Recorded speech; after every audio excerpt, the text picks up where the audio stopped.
What is up, cool kids? I'm Cool Trainer Gavin, and this is a little bit of a different video for me. This is going to be a game review of the ROM hack Pokemon Victory Fire. If you have been living under a rock on this channel, or if you're new to the channel, we just finished a Let's Play of that ROM hack, and there are some words that I have about this game. But before I get into that, I just want to lead with three things that I have planned. So first, this is all completely my opinion. It is completely fine if you have played this game and you don't agree with my opinion. That's perfectly fine, but this is my opinion. So you know, if we want to talk about it down below in the comments or whatever, feel free. You know, that's absolutely fine. Secondly, I did not play the post game. I just got to the point where I beat the Elite Four, so I'm not going to be talking about anything that happens after that point. Just because I don't have the frame of reference to talk about it because I have not yet played it. I plan on playing it eventually, once I get some free time, but it's not something I'm not going to play on the channel. And then lastly, this is not meant whatsoever to be a video bashing or hating on or slamming the developers of this game, because it takes, I have so much respect for anybody who can ROM hack a game to the level that they did, which it is a fairly, I don't want to say complete because that's a point of mine later, but it's a full, I guess I'll say full ROM hack, complete with, you know, custom graphics, new character models, things like that look really nice.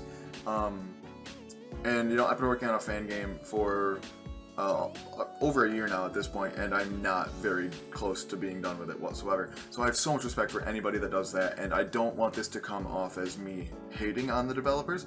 I want this to come off as me wanting this game to be what it really can be, because I really think this game could be like a top tier ROM hack out there.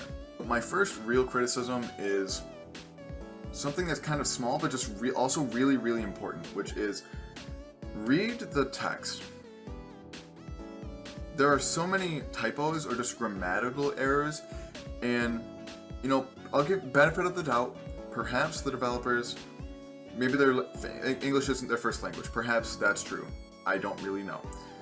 But what it looks like is you didn't playtest your game enough, and there are just a lot of small spelling errors. Like I think at one point, Max, the police officer who's a recurring character, he says something about earning a badge instead of a badge. So that's something that, you know, easily you could fix. So that tells me that either A, they didn't playtest the game enough, or because I guarantee that somebody has pointed it out to them and they just didn't listen. Because there's no way that this game, because this game's been out for a while, at least like the first beta came out a long time ago. So just different spelling errors. I feel like spelling and grammar, because there's, toward the end of the game, there was quite a few characters who used the phrase justify very incorrectly. Talking about Max, who, the police officer, saying that he was going to justify those villains. I'm like, that's not, you cannot use the word justify in that way. That's just not the proper usage of the word. So I feel like just playtesting the game more, listening to people who critique some of the text a little bit closer, just so, you know, it just makes the game, it just takes a lot away from the game. You know what I mean? It just takes away from the whole experience, because you're like, that it just seems sloppy, is what I'm really trying to get out there. The next thing is the levels. Not so much the trainers. I think the trainers were pretty appropriate. At least until sort of the Elite Four, even though we did pretty well through it. But if I was doing a Nuzlocke, that would have been really hard. Or if I had kept doing Nuzlocke after I had lost, it would have been quite hard. I think the trainer levels were completely fine. The wild Pokemon levels were not. Having wild Pokemon that are sometimes more than 20 levels below the local trainers is ridiculous. Because A, if you are Nuzlocking this game, and one of your Pokemon dies, and you need to replace it, you need to do like 20 levels of grinding to get it on par. And that would take hours, just because the surrounding Pokemon are such low levels. And that is a big reason why I think I lost Nuzlocke, was just because I would grind for like 2 hours with the speed up on and still not get to where I thought I wanted to be. And like at that point, I'm like, I'm just done grinding. I'm not gonna spend 3 hours of my time grinding. I'm just not. And you know, you could say, oh yeah, that makes you a bad content creator. You're not, you know, dedicated enough to the game. And I'm like, I have a million other things to do. So that's just something for me, and that's just not just a critique of like this game. Like there are the main series Pokemon games that have problems with this too. For instance, Pokemon Gold and pretty much all of Gen 2. The levels in Gen 2 are terrible. That bleeds into the trainers a little bit too, but also the wild Pokemon. So I feel like just raising the levels of the wild Pokemon, maybe by like 10 to 15%, would be very much appreciated. It would help grinding go by so much faster, and maybe just and perhaps I missed it, but I don't think I did because I talked to pretty much everybody in every town. Throw a lucky egg in there somewhere, in like the 3rd or 4th town. That also would have made grinding go by literally 50% faster. That's just sort of a pacing thing, just because you would get to certain points where like, okay, I really need to grind now. And then it would just be so prohibitive that you're just like, it makes it super hard to Nuzlocke, but not hard in a normal way, like Dark Rising or something like that, where it's, you know, the trainers have super hard Pokemon, the trainers have great movesets on their Pokemon. No, it's just that it makes it frustrating. Maybe it makes it frustrating, not hard. It makes it very frustrating. That's a better way to put it. So it's raising the levels of wild Pokemon, or maybe even lowering the levels of the trainers a little bit to compensate for that. I don't know. One of those two. Next is probably the one that bothered me the most, like in the moment, because it didn't like directly make me lose the Nuzlocke, but it is, looking back on it, it is why I lost the Nuzlocke, was because I assumed that, you know, there were no new moves in the game. Like moves, I just licked my face weird. Moves created after Gen 3. I just assumed because Gardevoir got no Fairy-type moves by leveling up when it should have as like a Ralts and a Curlia. So when we were facing the Dark-type gym leader, they had a Zoroark, and I was like, okay, we're fine here. We had our physically defensive Pokemon out against it, and it went for a Night Daze. And I'm like, and O-coded from full. And I'm like, what is that? I was like, why? I'm like, genuinely, why is this in the game? Because if you're going to, and this also ties in sort of with, like talking about like level up movesets, talking about Gardevoir being Fairy type, as well as Axew, Fracture, and Haxorus being Fighting type. I don't care if you decide to give them Fighting type. I think that's cool. I think it's creative. But give them moves to accommodate it, because for a long time, I was running Rock Smash as my fighting stab on my Fracture, which should not happen. And my Gardevoir didn't get to a high enough level to where it would learn Moonblast in the normal games, which is in like the 60s or something like that. But the fact that, like, if you're going to program in Night Daze, cool, go for it. Also program in like Fairy type moves. If you're going to program in a whole new typing, give that typing moves besides the most powerful move. And once again, that's sort of like a complaint that I have with the normal Pokemon games with the Fairy type as well, being that there's only really one physical Fairy type move, and it's like base 90, so it's like a move that is competitive. There should be like a base 40 or a base 60 physical Fairy type move. So it's along those same lines where, you know, if you don't give a Pokemon stab as it's leveling up, it makes it significantly worse and significantly harder to use. So like just programming in Draining Kiss or Disarming Voice or something like that, which would not take very long if you use the same, if whatever you use to ROM hack uses the same sort of thing as RPG Maker XP does for making fan games. It does not take that long. And on top of that, with like the level up moveset of like Axu, Fracture, and Haxorus, just adding a move to a Pokemon's level up moveset takes literally 2 seconds. You literally just type in all caps. Well, you would type, like, if you wanted to make it learn Karate Chop level 16, you would type 16, comma, and then in all caps, Karate Chop, comma, and then you put that, you know, where it should be, but like numerically, and that makes it learn Karate Chop at level 16.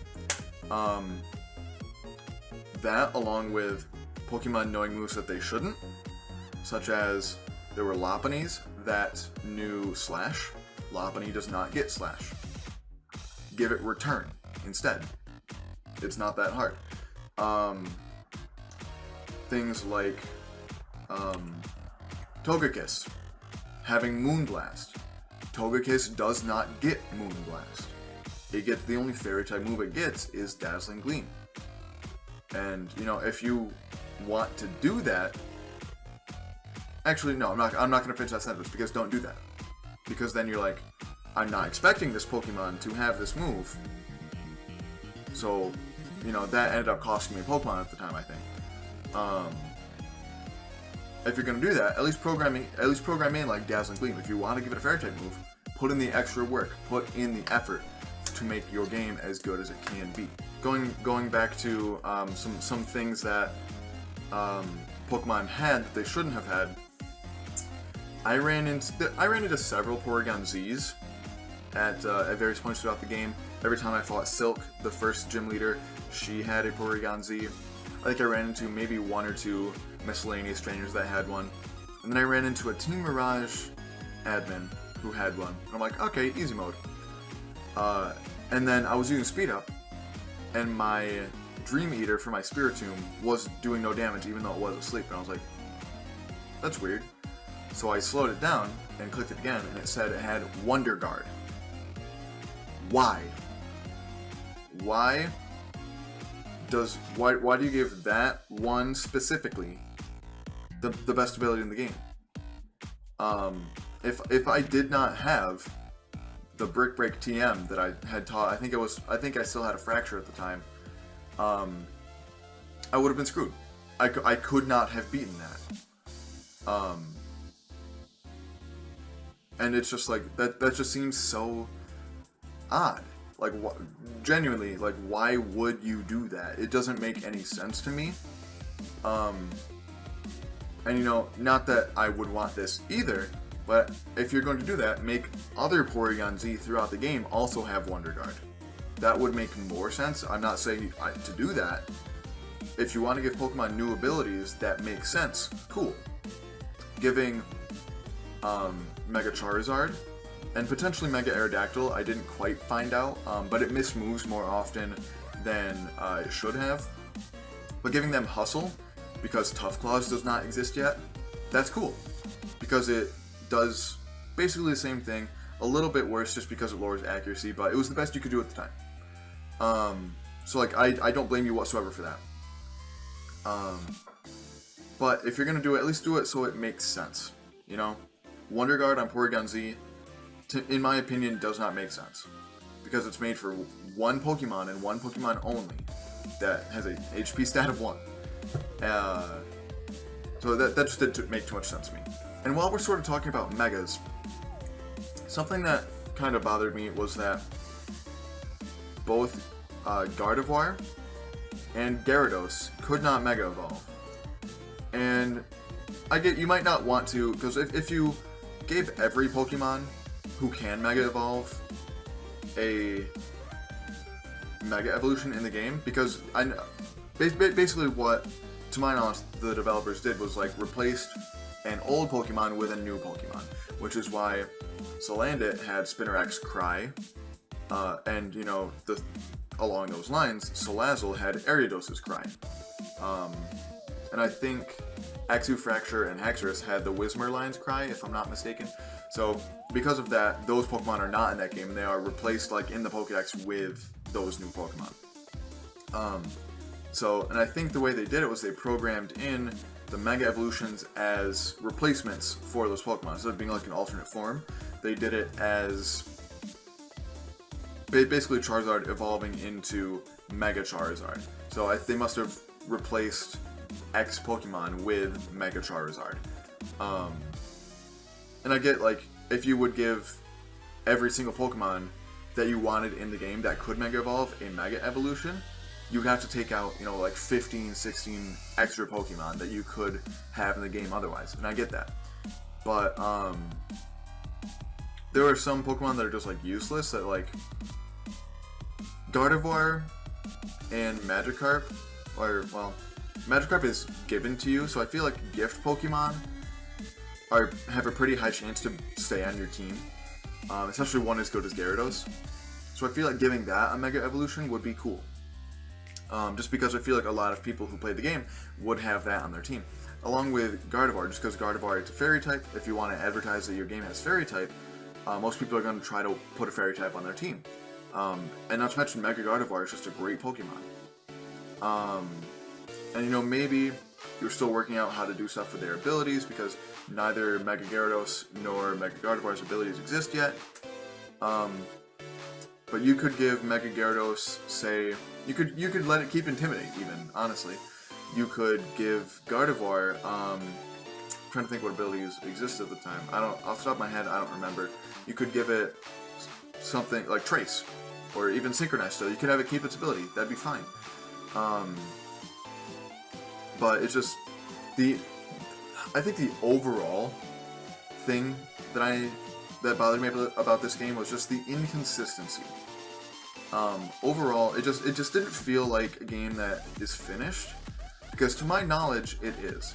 And looking at the website, this is another thing that I almost forgot about. The website. It is amazing that you have a dedicated website to the ROM hack itself, but you don't have any kind of support on there for it.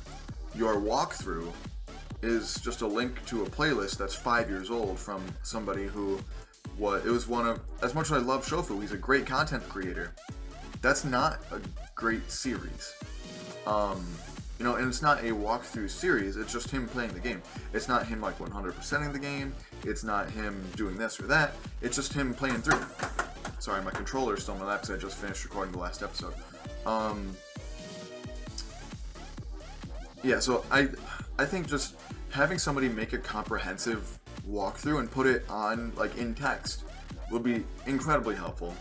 And, like, yeah, I get that takes time, but, like, if you're putting your heart and soul into this game, that should be worth it to make it so people enjoy the game that much more. I don't know if you could do anything about this, but with the whole cheat code situation, the cheat codes that you have on your website are not very useful.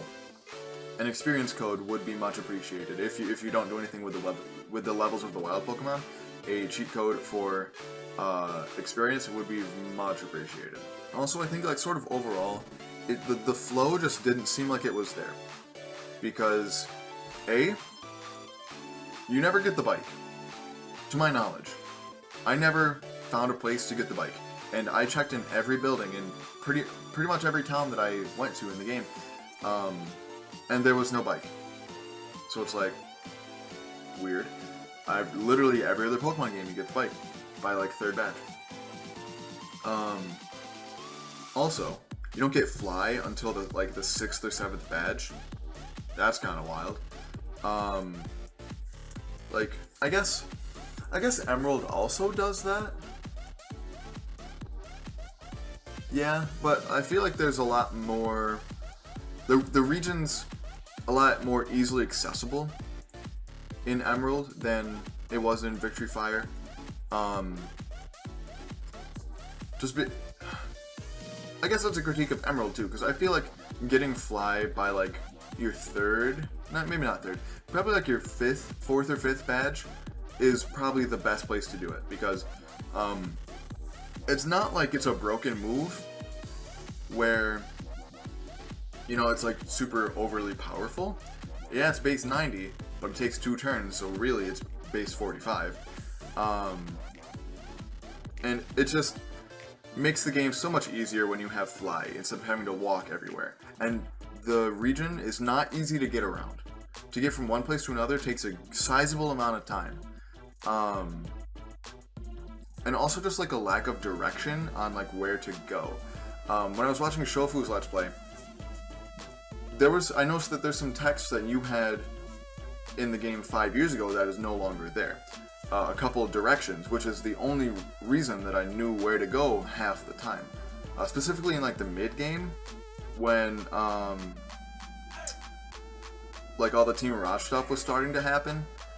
I think I remember walking out of a gym and getting a phone call from Pure, and she was like, "Oh, something Team Mirage. I wonder what they're up to," and then just hangs up. So I was like, "Okay, that's helpful."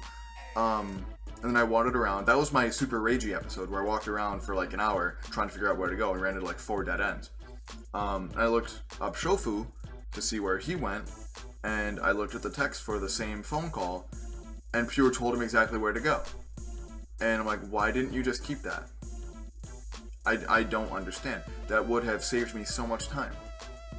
And that's not the only instance of that happening. There's, I want to say 2 or 3 other instances of that. But like, it just seems unnecessary for you to take that out.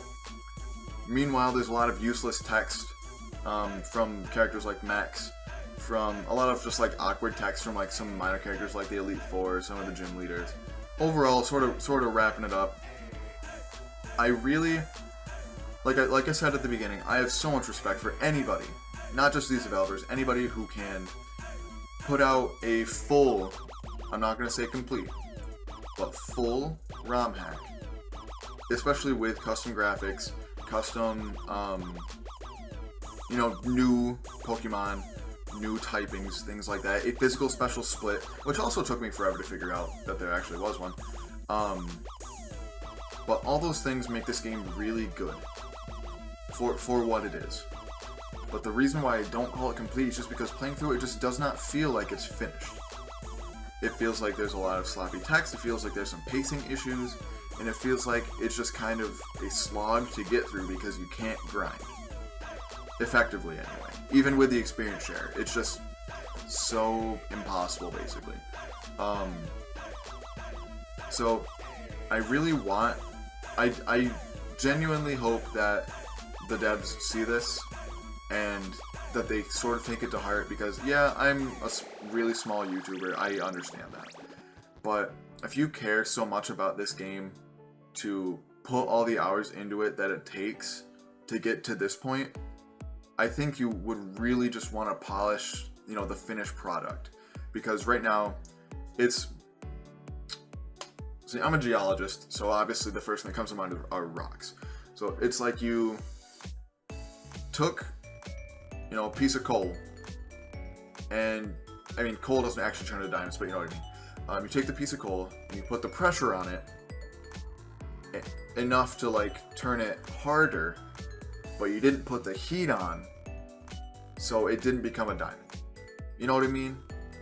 It's like, you're in the process, you're almost there, just need a couple more things to be fixed, to be added, to be taken out, whatever, for this to become the diamond that it really, really could be. But that's pretty much all I've got to say about it. Let me know what you guys think. If you like this kind of breakdown video of other ROM hacks and things like that, I definitely would love to do it after I finish series and things like that. I think it'll probably be a while just because of my whole summer shenanigans before I get around to playing another ROM hack. So I think I'm just going to be finishing Moon and seeing where I'm at that point. But yeah, thank you very much for watching. If you enjoyed this video as much as I did, please, please, please like and or subscribe. Follow me on Twitter and Twitch at CoolTrainerGav. And until next time, smile later.